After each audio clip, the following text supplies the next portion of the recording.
Hello, this is Clive Hook from Clearworth. Welcome to another Think Spot. 5 minutes of focused learning for people with a brain to catch. Today we're continuing our exploration of the three-level questioning technique. In the first Think Spot, you learned the basic structure of the three levels and the different types of questions and data evident at each level. This time we're looking at the disciplines and techniques you use to consciously move through the levels and notice both your questions and the responses. Remember, this is three-level questioning and listening. It's no good asking precise questions if you don't listen to and work with the information you're getting back. Let's start by looking at how you move through the levels. This is not a right-wrong technique, but you should notice which works for you and them in the particular situation.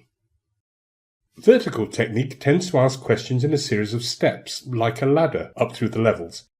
Each question builds on the previous one and steps up a level.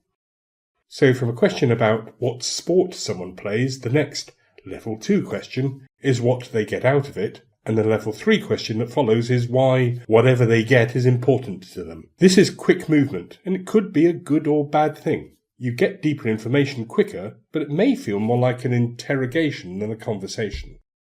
Horizontal technique spends longer at each level, and thus the questions build on each other at that level. So there might be several questions about the sport itself before asking about how it affects the person playing it. You might notice that your questions at one level are answered from a different level. There's a mismatch between where you expect the data to come from and what they actually say or respond with. If it's a higher level, you're getting permission to explore more about the person. You can go to that higher level. If not, then the reverse is true. Usually, that's a clue that you're going too fast for them, and maybe your vertical technique needs to slow down and switch to more horizontal for a time. Again, not right or wrong, just different, and definitely not a script. The key is working with and responding to how the conversation structure works best for all parties, and your objective for having the conversation in the first place.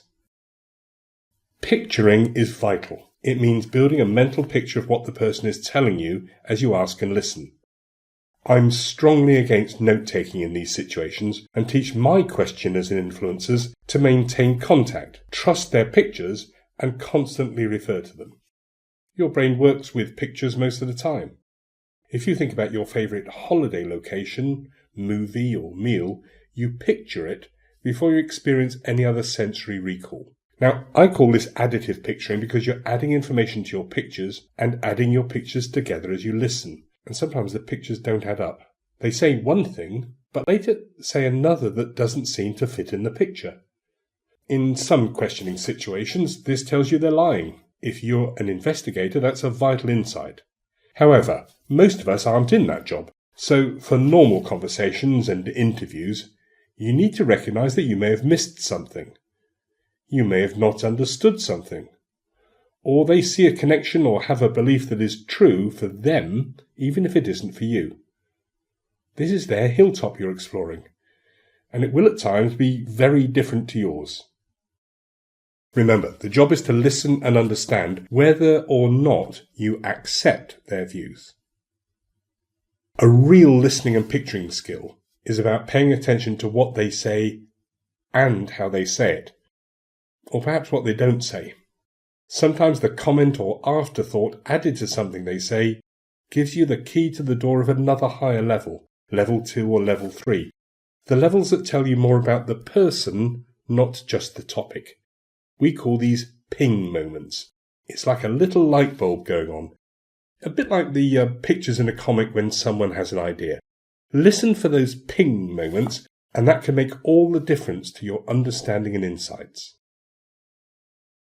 So, use every conversation opportunity you can to build your listening and picturing skills. You don't even need to be asking the questions to do that. Once you master this technique, conversations, interviews, and discussions will never be the same again. You'll be operating with skill and precision, not just coasting in autopilot. I'm Clive Hook from Clearworth, exploring more of the three-level technique.